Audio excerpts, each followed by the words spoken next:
역대기야 25장 21절 말씀부터 하겠습니다. 이스라엘 왕 요아스가 올라와서 유다 왕 아마샤로 더불어 유다의 벳세메스에서 대면하였더니 유다가 이스라엘 앞에서 패하여 각기 장막으로 도망한지라. 이스라엘 왕 요아스가 벳세메스에서 요아스의 손자 요아스의 아들 유다 왕 아마샤를 사로잡고 예루살렘에 이르러 예루살렘 성벽을 에브라임 문에서부터 성 모퉁이까지 400규빗을 헐고 또 하나님의 전 안에 오벳 에돔에 지키는 모든 금문과 기명과 왕궁의 재물을 취하고 또 사람들을 볼모로 잡아가지고 사마리아로 돌아갔더라. 우리는 지난 시간에 이 아마샤의 즉위로부터 시작해서 아마사가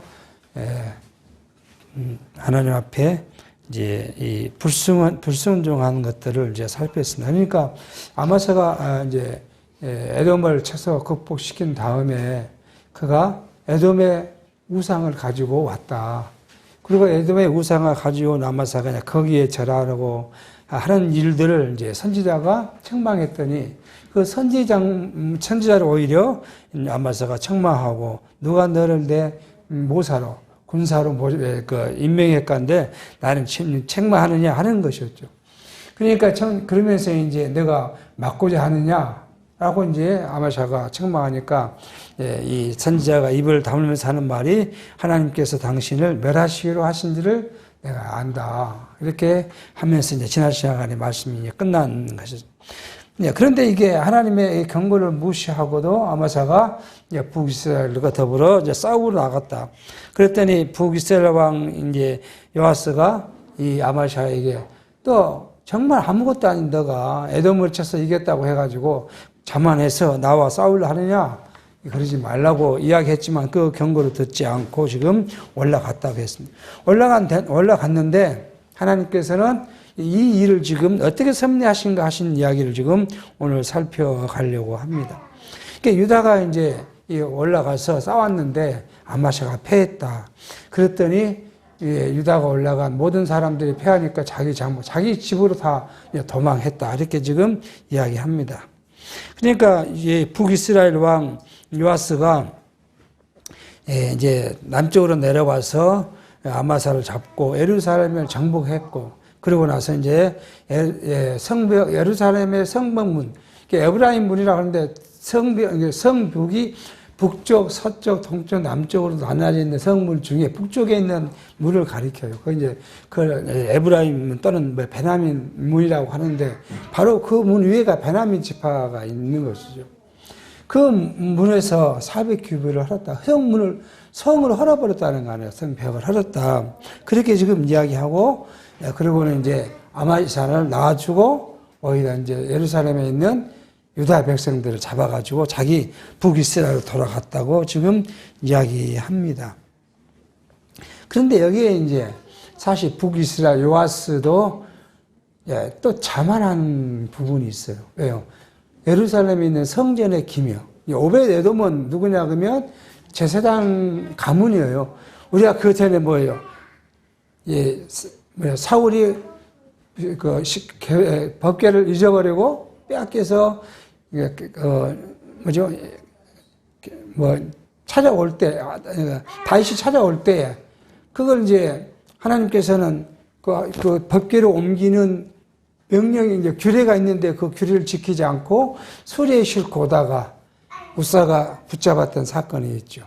그 사건 때 예루살렘을 가져오지 않고 다윗이 오벳 에돔의 집에 묶여놨다 그랬어요. 그때 그 오벳 에돔의 집이 뭐냐면 제사장 가문의 집이었어요. 거기에 놔뒀던 그 에돔이 결국은 이제 솔로몬이 예루살렘 성전을 지은 다음에 그곳을 지키는 제사장이었죠. 그 오벳 에돔이 가문이 지키고 있는 성전의 기명과 금문과 모든 것들을 빼앗아서 누구예요? 자기 이 사마리아로 돌아갔다는 것이죠. 우리는 여기서 다시 생각해 볼 수 있는 것이 계속 우리는 왜 전쟁에서 하나님께서 에돔을 할 때는 이기게 하시고 또 오늘 여기 북이스라엘에서는 지게 하셨을 거 하는 거예요.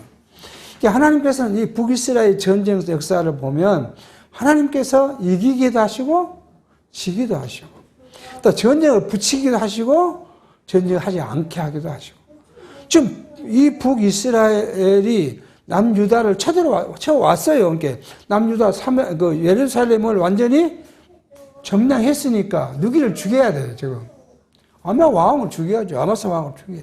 그럼 남유다가 어떻게 돼요? 완전히 북이스라엘의 손아래에 들어간 것이죠.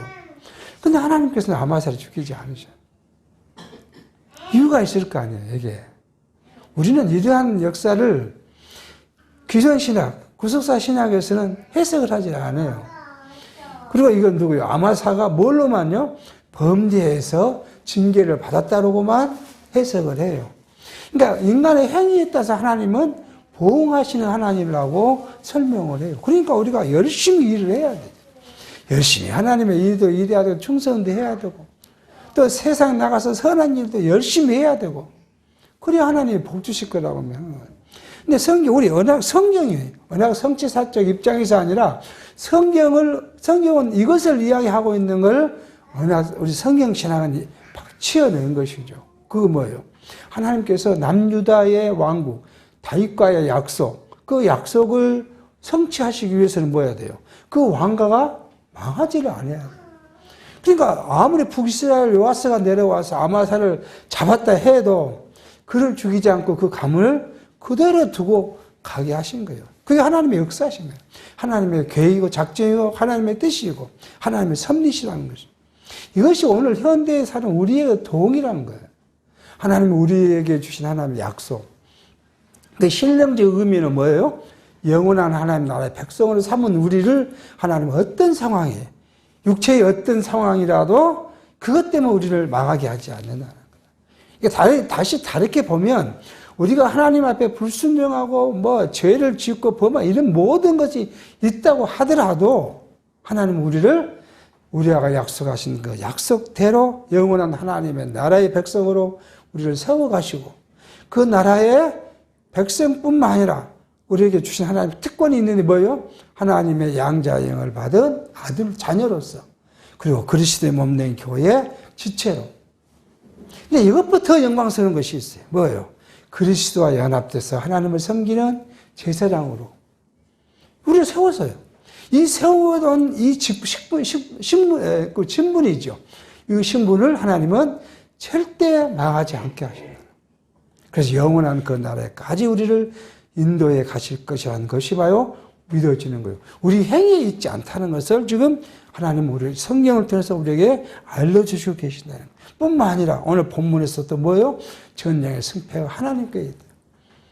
그러니까 세상에 보면은 우리나라 대한민국이 요즘에 자꾸 유튜브를 보면 뭐예요? 세계 군사 강대국의 몇 번째냐 그 이야기를 많이 하거든요. 우리 남한이 전 세계 군사 강국으로서 7위, 어떤 사람 5위, 7위, 5위를 왔다 갔다 하더라고요. 그만큼 강국이라는 거예요. 미국이 세계 1위라 그러는 거예요. 그럼 세계 1위 미국이 모든 전쟁에서 이기냐? 그렇지 않잖아요. 그 다음에 세계 2위라고 또 1위 다퉜던 옛날 러시아의 소련이 그 모든 전쟁에서 이겼느냐? 그렇지도 않아요. 우리가 가까운 전쟁이라고 보면 미국이 주도한 전쟁이 어디 있어요? 월남전이었잖아요. 월남전 미국은 실패했어요. 막 떼한 돈을 들이고 또. 지금 아프가니스탄도 들어갔는데 다 실패하고, 파키스탄도 실패하고 나왔고요. 러시아는요, 파키스탄을 들어가서 점령을 했지만 결국 저항군에 못 이겨서 나갔던 경우는 군사의 마음껏 적임이 아니라 하나님의 주관적 섭리라는 거예요. 그러니까 우리는 이것을 의지하지 않고 인간의 것을 생각하니까 모든 것에 사람 수에 있고 군사의 수에 있고 능력이 있다고 생각하는데 그러면 우리가 어떻게 돼요? 두려움이 있는 거죠. 근데 우리에게는 주신 것은 하나님 뭐예요? 그 모든 것이 하나님의 섭리요, 하나님의 주관에 있다는 사실을 우리로 알게 합니다. 그렇게 이제 이 아마사의 나라가 유다가 망해야 되는데 망하지 않는 이 아마사를 하나님은 어떻게 아마사에게 하시겠다고 약속한 대로 이제 이루시는가 하는 것을 25장부터 말합니다. 이스라엘 왕 요아스의 아들 요아스가 죽은 후에 유다 왕 요아스의 아들 아마샤가 15년을 생존했다. 그러니까 이제 쳐들어왔던 요아스가 죽고 난 후에도 15년을 더 생존했다는 아니겠어요. 그러니까 남유다를 통치했다는 거예요. 아마샤의 이 외의 시종 형제는 유다와 이스라엘 열왕기에 기록되지 아니하였느냐. 아마샤가 돌이켜 여호와를 버린 후로부터 예루살렘에서 무리가 저를 모반한 거로 저가 라기스로 도망하였더니 모반한 무리가 사람을 라기스로 따라 보내어 저를 거기서 죽이게 하고 그 시체를 말에 실어다가 그 열조와 함께 유다 성읍에 장사였더라. 15년을 더 살았다. 그렇게 지금 이야기합니다. 자, 우리는 이 말씀과 이제 26장의 우시아의 사건과 연결을 해야 돼요. 조금 전에 제가 말씀을 드렸듯이 아마사가 잡혀갔으나 죽지 않고 살려둔 이유가 15년을 더 했다면 뭐가 생존해야 돼요? 자녀가 나와야 되잖아요. 그러니까 하나님께서 선지자로 이 아마사를 멸망하겠다고 하는 것은 이제 그 사건이 지금 벌어진 거예요. 그가 도망을 갔어요. 모반한테 반란이 나니까 도망을 갔는데 간 나기서 도망간 아마사를 반란군이 사람을 벌써 다 죽였고 15년 생존을 있었는데 그때 누가 나와야 돼요? 아마사의 아들이 나와야 되잖아요. 그래야 그 계보가 이어가니까. 마치 26장 1절이 그 이야기를 합니다. 보겠습니다.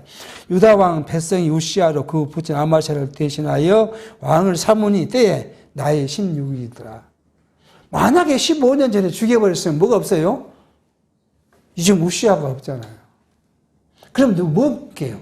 다윗이 왕가가 끊기게 됩니다. 자, 그래 하나님께서는 아마사를 죽이지 않고 그걸 그대로 놔두고 결국은 그 아들 때 우시아를 그 후손으로 남겨놨다.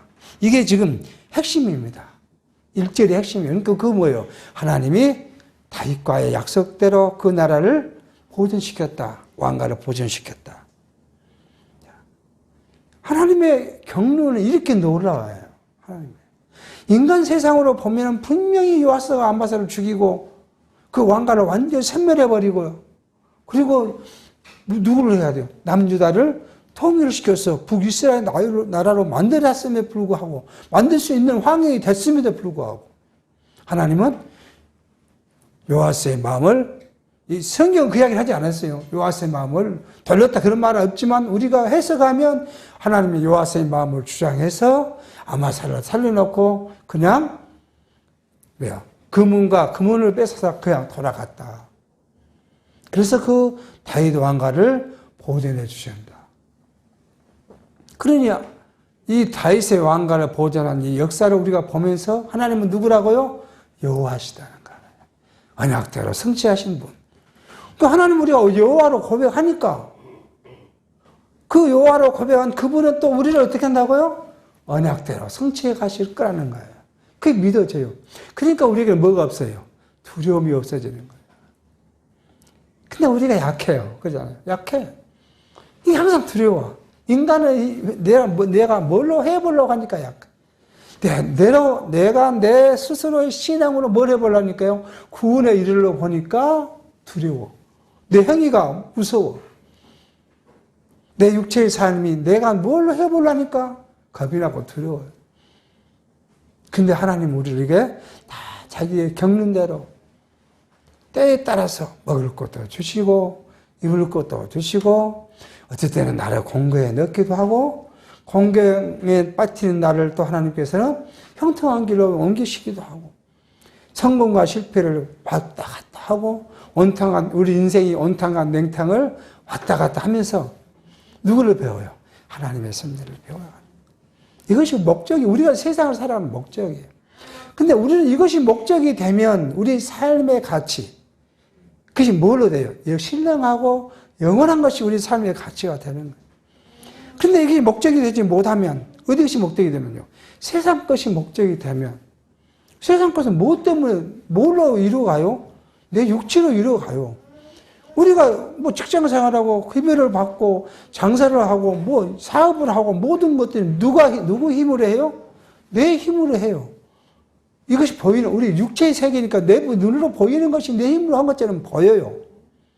그러니까 두렵고 겁나고 뭘 해야 되고 애를 써야 돼요. 근데 실제는 이것마저도 누가 섭리해요? 하나님께서 섭리하십니다. 그래서 예수께서 우리에게 뭐야? 때에 따라서 또는 바울이 말한 대로 우리의 삶에 대해서 하나님의 계획대로 이렇게 우리 섭리해 가신 대로 우리가 믿어지면 확고하게 믿어지면 이것이 신지식에서 오는 거죠. 하나님을 아는 신지식에서 오는 거예요. 믿어지면 그 다음에 뭐예요? 두려움이 사라지고요. 두려움이 사라지면 모든 일에 뭐가 생겨요? 긍정적인 마인드가 생겨요. 이게 뭐 사람이 우리 이제 보통 사람들은 그 얘기하잖아요. 생각이 바뀌면 행동이 바뀌고 행동이 바뀌면 운명이 바뀐다고. 사람이 바꾼다고 생각해요. 근데 이 생각이 바뀌는 것도 누가요? 하나님께서 해요. 우리 생각도 좌우하셔요. 그러니까 우리는 우리의 삶 모든 육체와 신령한 모든 삶을 뭐예요? 하나님께 맡길 수밖에 없는 거예요. 맡기고 그리고 내가 열심히 주어진 환경에 열심히 살아가면 하나님은 그 가운데 하나님의 뜻대로 승리해 가시면 내가 죽었다 그랬는데 뭐예요? 하나님은 우리 살리시기도 해요. 내가 살았다. 내가 성공했다고 했는데 우리는 언젠가요? 실패하기도 해요. 그래서 바울이 이런 말을 해요. 빌립보에서 나는 이루었다 함도 아니요. 성공했다는 것도 아니다. 그러나 나는 날마다 팩트를 향해서 달려가고 나는 날마다 그 육체를 살아갔더니 그게 내 육체가 발동한다. 육체가 발동하는데 이게 내가 괴롭다. 이것을 내가 어떻게 할 거냐. 날마다 십자가 아래 난 또 죽는다. 이게 바울이 한 말은 내가 날마다 죽는다. 그 말은 뭐예요? 내 육체가 날마다 솟아오르는데 이것을 십자가 앞에 내가 내놓고 죽는다. 나를 죽이고 누구를요? 그리스도를 존귀케 하는 것이 내 삶이다. 그렇게 바울은 고백을 해요. 이게 확고한 신지식에서 나오는 말씀이에요. 자, 근데 우리가 이것이 우리가 안다, 하나님은 안다 하지만 우리가 아는 것이 부족하잖아요. 다 부족해요. 그러니까 이 부족한 것 때문에 확고한 신앙을 갖지 못하니까 날마다 두렵고 날마다 근심 걱정이고 내가 같으면 우리 자녀는 어쩔까? 가장들은 내가 이러면 우리 가족은 어떨까? 아내들은 내가 이렇게 하면 우리 남편은 어떨까? 맨 걱정거리 뿐이라는 거예요. 이게 걱정거리 뿐이니까 뭐가 없어요? 우리 마음에 평화가 없어요. 평화가 없으니까 뭐가 없을까요? 기쁨이 사라져요. 그러니까 우리가 오래 믿었던, 믿은 지 얼마 안 됐던, 이게 문제가 아니에요. 그 사람의 작은 신지식 하나, 지식이 마음껏 적임이 아니에요. 그 작은 거 하나가 그 사람의 마음을 완전히 주장하기도 하고요. 아무리 하나님에 대한 신지식이 풍부한 사람도, 그게 자기를 좌우하지 못하고, 그냥 지식이 끝나는 사람도 많이 있어요. 그러니까 우리가 기도하는 것은 하나님을 알게 하는 것은 뭐냐면 하나님에 대한 성의 지식을 많이 알고자 하는 것이 아니라 하나님의 단 하나라도 확실한 확고한 지식을 갖고 이것이 내 생명이 되는 그런 삶이 우리가 성경을 읽고 보고 느끼는 과정이어야 한다는. 그게 이제 근데 이 남유다의 왕들은 결국은 뭐예요? 하나님을 안다 하지만 그런 확고한 신앙 속에 있지 못했어요. 그러니까 이 아마사 같은 사람은 뭐예요? 하나님께서 선지자를 통해서 이길 것을 예언을 받고 나가서 에돔을 쳐서 이겼는데 불구하고 그 하나님에 대한 지식이 확고하지 못하니까 뭐예요? 그냥 그 우상을 가져와 갖고 섬기겠다고 하는 그런 실수를 범하는. 그게 오늘 우리의 육체의 모습과 동일한 것을 알게 합니다. 2절입니다. 왕이 그 열조와 함께 잔 후에 우시아가 엘롯을 건축하여 유다에 돌렸더라. 이 엘롯은 어디냐 그러면 아카마반도 지금 홍해 이제 애굽으로 이렇게 가면 홍해죠. 이쪽으로 오면은 이스라엘 쪽으로 사우디아라비아 쪽 이렇게 올라오면 그것이 아카마반도예요. 그 아카마반도 끝에 지금은 이제 애굽과 이제 이스라엘과 그 요르단이 이렇게 3개가 만나인 그 지역이 이제 아크마만도의 엘롯입니다. 이 엘롯을 건축했더란 말은 뭐냐면 다윗 왕 시대에 이 엘롯을 지배했어요. 다윗 왕이 뺏었어요. 그런데 이 앞에 왕 때 빼앗긴 게 이 엘롯이 에돔이 반란을 일으켜서 이 자유를 독립을 한 것이요. 독립을 했는데 그냥 그대로 놔뒀다는 거예요. 그 이제 이 우시아가 그것을 빼앗아 가지고 성읍을 세웠다. 그렇게 지금 이야기합니다. 우시아가 위에 나갈 때 나이 16세라 예루살렘에서 52년을 치리하니라. 그 모친의 이름은 여골이라 예루살렘 사람이더라. 이렇게 우시아는 왕이 올라갔는데 52년을 치르였고 16살의 왕이 갔으니까 결국은 이 말은 뭐냐면 이 아마사의 재임 기간을 보면은 15년은 이 누구하고요? 자기 아들, 픽댕이 아들과 같이 공존했던 것을 봐서 16년을 이제 16세 왕위에 나가서 52년을 치르했다. 4절 우시아가 그 부친 아마샤의 모든 행위들을 여호와 보시기에 정직히 행하여 하나님의 묵시를 밝히 하는 스가라에 사는 날에 하나님을 구하였고 저가 여호와를 구할 동안에 하나님이 형통케 하셨더라. 또 여기서 지금 오해하는 말씀이 나옵니다. 우시아가 묵시를 하나님의 계시를 잘하는 하나님 뜻을 잘 구하는 스가라에 사는 날 동안 하나님을 구했는데 그랬더니 하나님이 우시아를 뭐예요? 형통케 했다. 그렇게 지금 해석을 하게 합니다. 그렇게 앞에서 말씀드렸듯이 인간의 행위대로 하나님은 보응하신다. 이렇게 지금 이야기하는 거예요. 근데 왜 하나님은 이스라엘 이 왕을 우시아가 이렇게 해놓고 뒤에 이제 뭐예요? 우시아가 또 잘못을 범하니까 우시아가 뭐를 알아요? 문둥병을 앓고 또 살게 합니다. 왜 그렇게 하실까 하는 거예요. 왜 하나님께서는 이스라엘 왕으로 하여금 남유다의 왕으로 하여금 하나님을 섬기기도 하기도 하고 우상을 숭배하기도 하게 하고 같은 왕이 하나님을 공경하기도 하고 하나님을 배반하기도 하게 하실까? 또 어떤 왕은 온전히 하나님을 섬기게 했고 어떤 왕은 아주 악을 행하게 했을까? 우리는 역사서를 공부하면서 그 의미를 잘 해석하고 받아들여야 될 필요가 있습니다. 그 말씀을 한번 우리가 해석해 보도록 하시죠. 하나님께서는 이스라엘 왕 역사서 이제 쭉 보면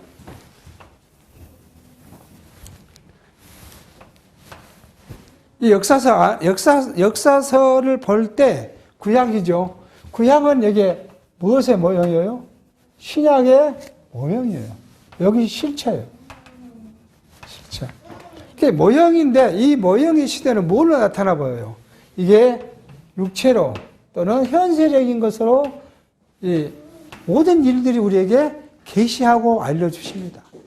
그러니까 구약 역사는 무엇으로만 보여요? 다 육체의 것으로 보여져요. 이것이 이제 결국은 뭐예요? 영은 하나님의 신령한 이 나라를 이게 신령한 영적인 것이죠. 영적인 것에 대한 모형이에요. 그러니까 하나님께서는 우리 육체의 구약의 모든 일들을 해석할 때 뭘로요?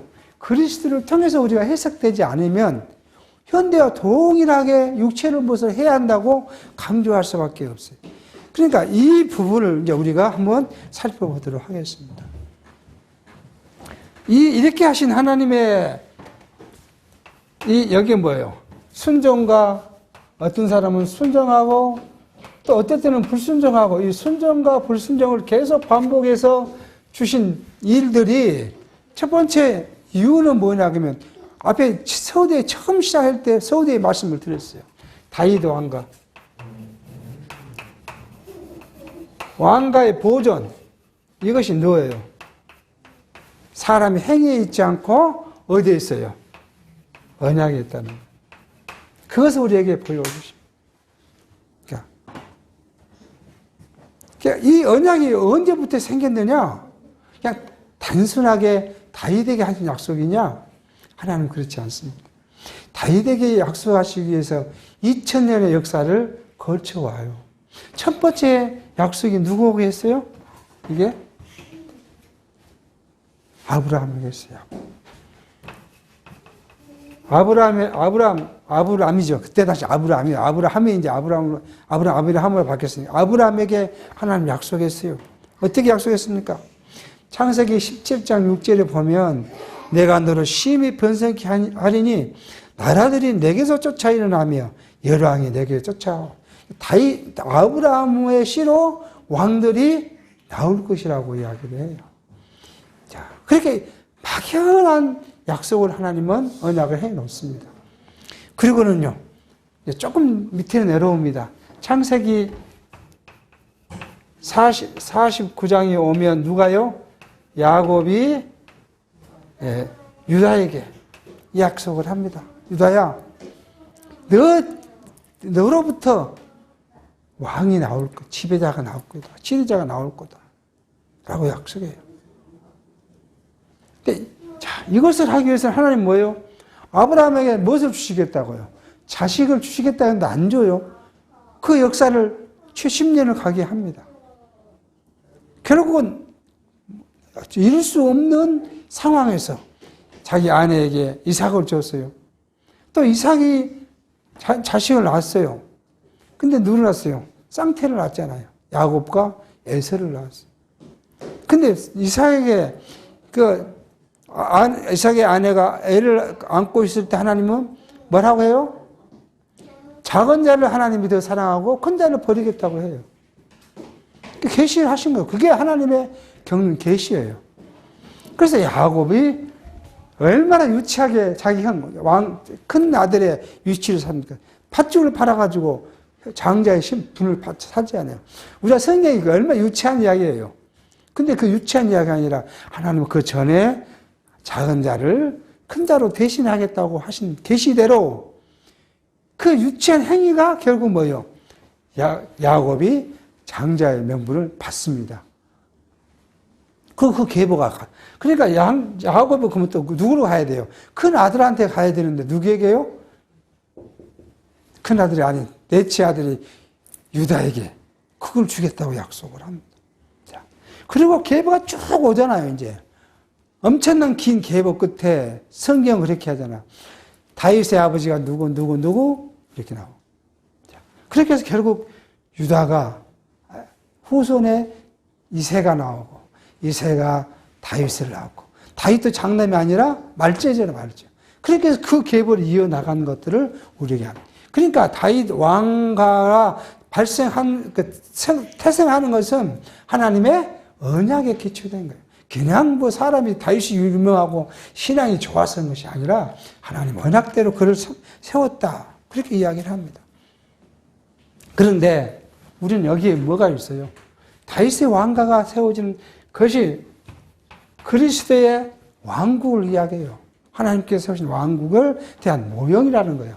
이 왕국의 백성들은 누구냐고요, 이 백성. 이 백성. 지금 현재 우리는 이 백성으로 삼으시는 것은 여기는 육체를 입고 온 이스라엘 민족, 유다의 민족이 그 나라의 백성이지만 오늘 여기 백성은 누구예요? 그리스도의 씨로 태어난 이방인. 요거 지금 유다민족은 유다는 없어요, 지금. 현대는 누구예요? 이방인. 오늘 우리를 하나님은 다윗의 백성으로 삼으시겠다고. 어디에 그럼 그렇게 언약되어 있냐, 그거예요. 그렇잖아요. 우리가 하나님의 백성이 되려면 우리가 언약을 받아야 되잖아요. 약속을 받은 사람이 돼야 되잖아요. 그것을 이제 말합니다. 로마서 9장 25절에 보면 이렇게 말해요. 바울 사도가 호세야 그래도 이르기를 내가 내 백성 아닌 자를 내 백성이라 사랑치 아니한 자를 사랑한 자라 부르리라. 너희는 내 백성이 아니라 한 그곳에서 저희가 살아계신 하나님의 아들이라 부름을 얻으리라 함과 같으니라. 이렇게 바울은 이방인 되는 우리를 하나님께서 누가요? 호세아 때부터 언약을 하셨다고 이야기를 합니다. 그런데 호세아 2장 23절에 보면 그렇게 되어 있어요. 내가 나를 의지하여 저를 이 땅에 심고 궁일이 여김을 받지 못하였던 자를 궁일이 여기며 내 백성 아니었던 자에게 향하여 이르기를 너는 내 백성이라 하리니 저희를 이르기를 주는 내 하나님이라 하시나. 그러니까 이 말씀 뭐예요? 이스라엘 백성이 아닌 자. 하나님께서는 출애굽 당시에 뭐라고 이스라엘 백성들 뭐라고 내가 너희를 내 백성을 삼고 나는 너희 친 하나님 아버지가 되어주겠다고 이스라엘 백성에게는 모세를 통해 약속을 했어요. 그런데 우리는 이방인이었어요. 그 약속 받게 사람이었어요. 근데 약속 받게 사람인 우리를 하나님께서는 호세아가 하신 말씀은 내 백성을 만들 것이고 나를 내 하나님으로 부르게 할 것이다. 그러니까 뭐예요? 이방인의 구원의 시대가 올 것이다. 그렇게 약속 예언하신 거예요. 그런데 이것보다 좀 앞서 이사야 선지자는 이렇게 말했어요. 이사야 49장 6절에 그가 가라사대 내가 나의 종이 되어 야곱의 지파들을 일으키며 이스라엘 중에 보존된 자를 돌아오게 할 것은 오히려 경한 일이라. 내가 너로 이방의 빛을 삼아 나의 구원을 베풀어서 땅 끝까지 이르게 하시라. 그러니까 예수께서 세상에 오셔가지고 이스라엘 백성들을 구원하는 건 그건 아무 일도 아니라는 거예요. 아무것도. 왜? 이스라엘 백성은 원래 하나님이 택한 백성이었으니까. 근데 그건 아무것도 아니다. 더 놀라운 일이 있는데 뭐냐? 그가 그 말이에요. 너로 실로요. 너로 이방인의 빛을 삼고, 우리의 빛을 삼고, 나의 구원을 그 이방인에 베풀어 땅끝까지 이르게 할 것이다. 그러니까 그리스도께서 오셔서 우리를 뭐래요? 이방인을 구원하실 것을 벌써 예수 오시기 전에 500년 전에 예언하도록 하신 거예요.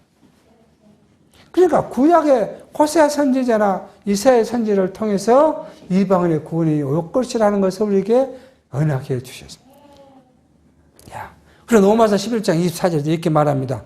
내가 원 돌감나무에서 찍힘을 받고 본성을 거스려 좋은 감람나무에 접을 붙인 것은 즉 원가지인 이 사람들이야 너무나 얼마나 더 자기 감람나무를 접붙임을 얻으랴. 형제들아 너희가 스스로 지혜 있다 하면 명키 위하여 이 비밀을 너희가 모르기를 내가 원치 않으니 이 비밀은 이방인의 충만한 수가 들어오기까지 이스라엘의 덜어는 완악하게 된 것이니라. 이 말씀은 뭐냐 그러면 유대인들이 하나님을 섬기지 않고 예수를 부인한 거예요. 그러니까 돌감나무에서 감람나무에다가 접을 붙이는 것은 이스라엘 백성들의 구원은 쉬운 일이라는 거예요. 그런데 하나님께서는 뭐예요? 우리를 이방인을 그 감람나무에 접을 붙여서 구원을 주는데 언제까지요? 이방인의 구원의 수가 차길 때까지 이스라엘 완악하게 해놓고, 그러니까 이스라엘 완악해 하고 예수를 부인해서 바꿔내 보내겠다는 거예요, 지금. 그래서 보내서 이방인을 구원해. 이것이 어떤 역사였어요? 사도행전에서 나오는 역사예요. 그러니까 이스라엘 백성들이 예수를 부인하고 예수 믿는 사람들을 잡아 죽이고 그러니까 뭐예요?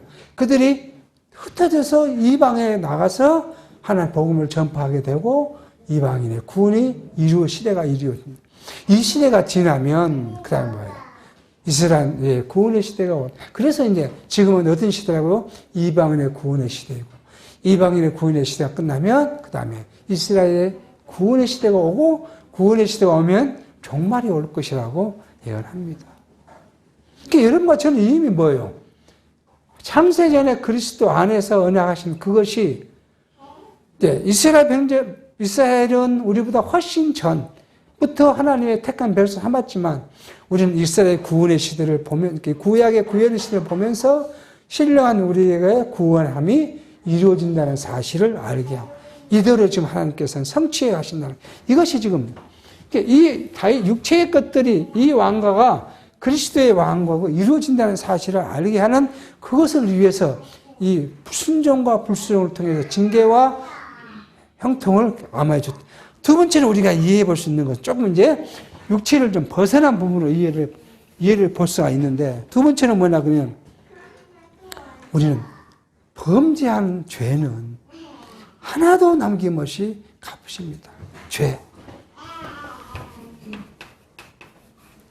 그러니까 얼마나 이게 이제 아픈 이야기예요. 죄는 하나도 남김없이 갚으셔요. 왜요? 이스라엘 백성이 우리는 정상 참작이 있었잖아요. 우리가 죄를 지으면 정상 참작을 주잖아요. 하나님 앞에는 정상 참작이 없어요. 우리 아마사가 처음에는 하나님을 잘 섬겼어요. 근데 불순종을 일으켰어요. 그럼 어떻게 해야 돼요? 정상 참작을 해야 되잖아요. 하나님은 정상 참작. 그 아마사의 죄를 분명히 물으십니다. 그리고 그 멸망시킨 대로 반란을 통해서 징계해버려요. 오늘도 오시아가 하나님을 아버지처럼 잘 섬겼습니다. 근데 뒤에 가면 하나님을 섬기지 못한 죄를 지켜. 그대로 문둥병에 걸려서 평생 살다가 죽음을 당합니다. 죄를 낳다. 자, 그러면 정말 두렵습니다. 근데 하나님은 이스라엘 백성에게 뭐예요? 죄의 징계만 내리신 게 아니라 무엇도 주세요? 사죄의 은혜를 줘요. 사죄의 은혜. 이게. 그럼 뭘로 해요? 하나님께 가서 제사 지내면 죄 없다. 죄 없다. 오늘 우리가 마찬가지예요. 우리가. 오늘 우리에게 주신 게 뭐예요? 하나님께서, 그리스도께서 뭐예요? 죄에 대해 죽으시고, 하나님의 의에 대해서는 살으셨어요. 이것이 뭐예요? 이게. 오늘 우리를 의롭다. 그렇게 인정해 주십니다. 그러니까 우리가 뭐예요? 살 길이 생긴 거예요. 우리 죄를 낱낱이 하나도 홀이라도 한 남김없이 갚으신다고 했어요. 그럼 경미가 두렵잖아요. 근데 오늘 우리에게는 뭐예요? 이스라엘 백성들의 사죄의 은총을 주시는 것처럼 그리스도를 통해서 우리 죄에 대해서 죽으시고 하나님의 의에 대해서는 살으셔서 우리를 의롭다 하셨다. 그래서 우리가 의롭기 때문에 두려움이 없어요, 우리에게는. 하나님의 그것이 우리를 살리셨다는 거예요. 이어 벌써 예수께서 이렇게 말씀하십니다. 이 부분을 뭐라고 하시냐면, 마태복음 5장 26절, 진실은 내게 이르노니 내가 홀이라도 남김없이 갚기 전에는 결단코 거기서 나오지 못하라고 이야기합니다. 그러니까 이방인은, 우리가 말하면 눈부선만큼 작은 죄라도 다 갚으실 거예요. 그러니까 이방인은 구원할 수 있는 길이 없어요. 살 길이 없어요. 정상 참작도 없죠. 우리 같으면 아주 가벼운 죄라도, 세태같이 가벼운 죄라도 사망에 이르게 하시니까 이방인의 구원을 이룰 수가 없어요. 그러나 자기 택한 백성에게는요, 그 아무리 큰 죄라도 그리스도께서 우리를 대신 죄를 갚아서, 그게 죽으심이에요. 그러니까 그리스도의 죽으심이 이르는 모든 일을 죽으신 것이 아니라 자기 택한 백성의 죄를 죽으시고, 그리고 우리가 하나님께 대해서는 사실 그래서 부활하신 거예요. 이것을 말씀하십니다. 로마서 6장 10절에 그렇게 말합니다. 그의 죽으심은 죄에 대하여 단번에 죽으심이요 그의 살아심은 하나님에 대하여 살으심, 하나님의 의에 살으십니다. 자, 이걸 오늘 우리에게 알게 하시는 거예요. 자, 세 번째로요. 세 번째 우리가 이것을 받은 교훈이에요. 교훈. 자, 아마사나 왕들이나 이런 사람들의 순종과 불순종에 대한 하나님의 징계와 형통이 결국 누구에게 준 교훈이에요? 이스라엘 백성들에게 준 교훈이에요. 교훈. 경고예요, 경고. 그러면서 이스라엘 백성들은 누구를 섬기게 하기 위해서요? 하나님 여호와를 알고 경외하고 섬기게 하기 위해서. 이러기 위해서 하나님이 계속 그들을 그렇게 교훈을 한 거예요. 교훈을. 그러니까 그냥 말로만 교훈하면 좋은데 말로 하면 잘 안 들어요. 머리에 이렇게 많이 남질 않아요. 우리가 그렇잖아요. 말로 하면 잘 안 되잖아요. 하나 맞으면 아버지가 교훈하는데 말로 하면 예 그러면 그러는데 하나 맞으면 아프면 조금 더 강하잖아요. 그렇게 해서 이스라엘 백성들을 계속 왕들을 통해서 백성들을 교육해요. 오늘 우리예요. 우리. 현대 사는 우리는 뭐예요? 양심이라 그래요. 양심. 신령된 양심.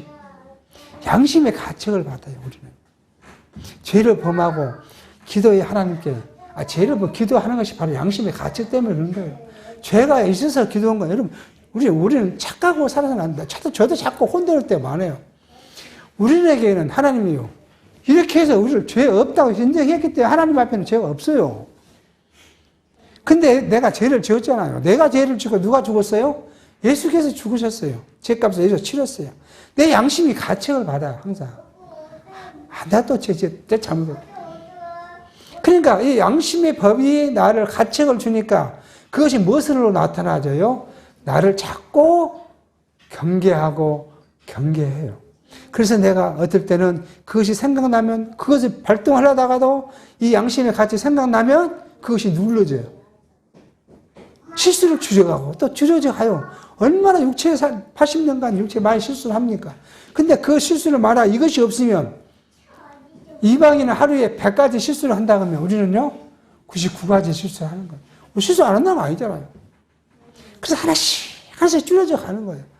그것이 뭐예요? 하나님 나라의 백성의 삶으로 승화해 가요. 자꾸. 이것을 한 거예요. 이게. 그러니까 우리가 살아가면서 이게 받은 거. 그러니까 예수님께서 말씀하실 때 막 책망을 하니까 뭐라고 해요? 요한복음 9장 8장 9절에 보니까 저희가 예수의 말씀을 듣는 우리가 뭐예요? 이 예수의 말씀을 듣고 양심의 가책을 받았다. 그렇게 이야기해요.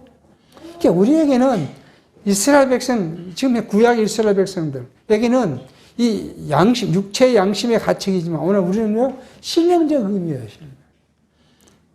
그러니까 우리가 하나님의 자녀로 살아가는 삶이 뭐냐 하는 것이 뭐냐면 로마서부터 유다서까지가 하나님의 백성으로 우리가 하나님의 백성으로 살아가는 그 백성들의 삶을 이야기하는 거예요. 우리가 성경 개론적으로 보면 뭐 여러 가지 그 주제가 있지만 그 주제의 결국은 뭐냐 하면 하나님 나라의 백성들의 삶은 이것이라는 거예요. 그래서 그것을 지향하고 목표 삼고 그 살아가도록 우리를 하는 거예요. 이게 뭐예요? 성령의 역사예요. 근데 이것을 살아가게 하는데 그냥 가만히 놔둬 살아가는 것이 아니라 우리의 신령적 양심의 가책이 내 실수를 대한 가책을 받아서 날마다 조금씩 그걸 줄여가도록 우리를 경책하고 경고하는 일들이 발생합니다. 이것이 바로 뭐예요? 이러한 것들의 모형으로서 우리에게 주신 말씀이라는 거예요. 그러니까 단순 역사의 사실이고 그랬지가 아니라 이 사건들을 통해서 우리가 교훈을 받아서 오늘의 우리가 살아가는 신적 삶에도 역시 적용하며 살아가는 것이 중요한 일이라는 사실을 알게 합니다. 자. 그런데 우리는 이 삶 속에서 꼭 알아야 될 부분이 뭐예요? 하나님의 이 통틀. 저는 요즘에 자꾸 느끼고 생각하는 것이에요. 이걸 다 통틀어 보면 뭐예요? 성경 신학의 핵심이라고 말할 수도 있어요. 키워드가 뭐예요? 하나님의 절대 주권. 그리고 하나님의 절대 선. 이거예요. 우리가 이것을 잊어먹으면 안 되겠다는 생각을 해요. 우리 모든 삶이 우리가 생각해 보십시오.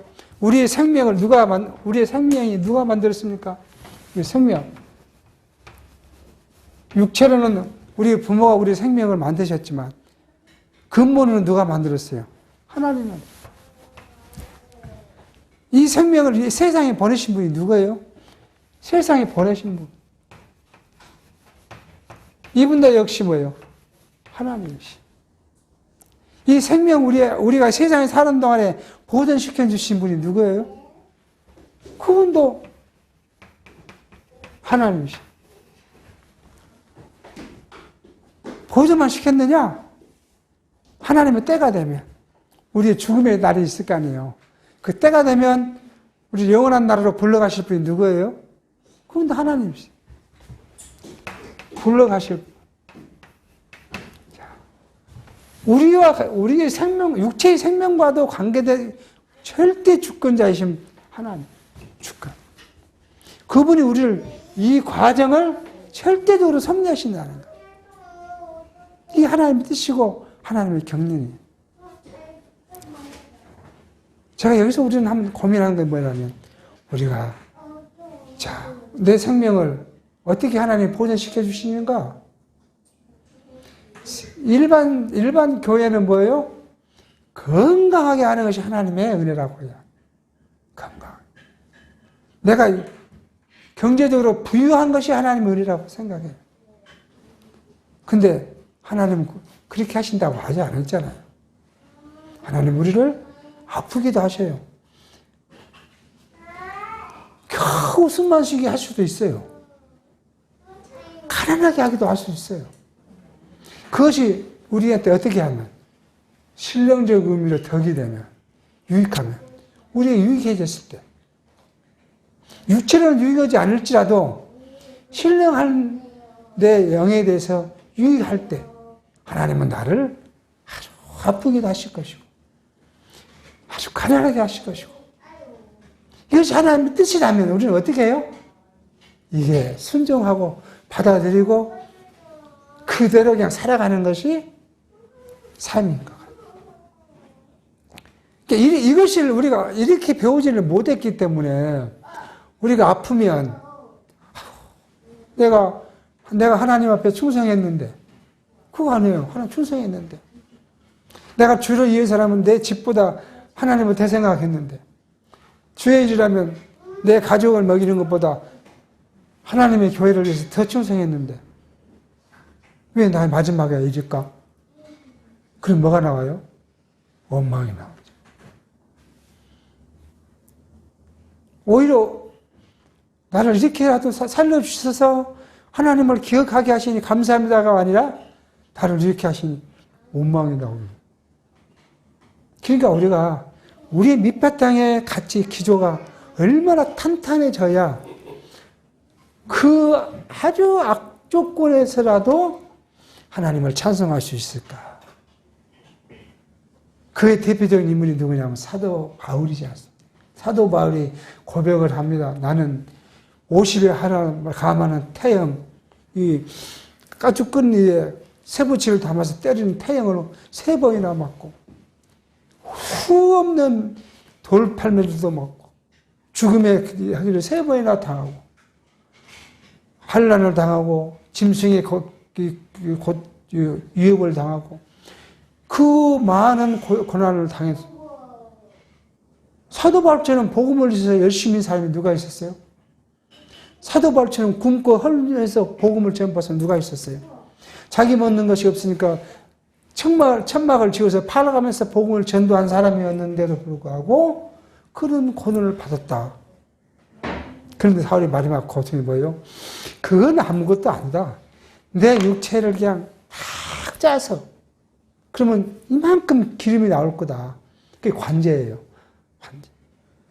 내가 하나님께 내 관제로 내가 드려준다면 내가 하나님께 감사한 일로다. 그렇게 고백합니다. 그러니까 성도가 우리의 생명을 주신 하나님, 우리의 생명을 보존해 주신 하나님, 우리의 생명을 마지막까지 보존하시다가 데리고 가실 하나님, 그 하나님이시기에 내가 뭐예요? 하나님을 기억하고 하나님을 알게 하신다면 내 육체의 어떤 상황이 된다 하더라도 그게 하나님, 내 신령한 의미에 내게는 유익한 것이고 내 신령한 곳에 유익이 된다면 하나님을 찬송할 수 있는 그 신앙의 고백이 우리 안에 탄탄해지면 우리에게는 이제 항상 우리 삶 속에 기쁨이 있을 것이고 찬송이 있을 거예요. 그래서 우리가 하나님을 알아가는 일에 힘써야 되고 하나님을 알아가는 만큼 하나님을 찬송하고 감사하며 살아가는 것이 기쁨으로 우리에게 나타나진다면 하나님을 고백하는 자녀로서의 삶이 풍성한 은혜로 이루어질 것이라는 것을 한번 생각하게 합니다.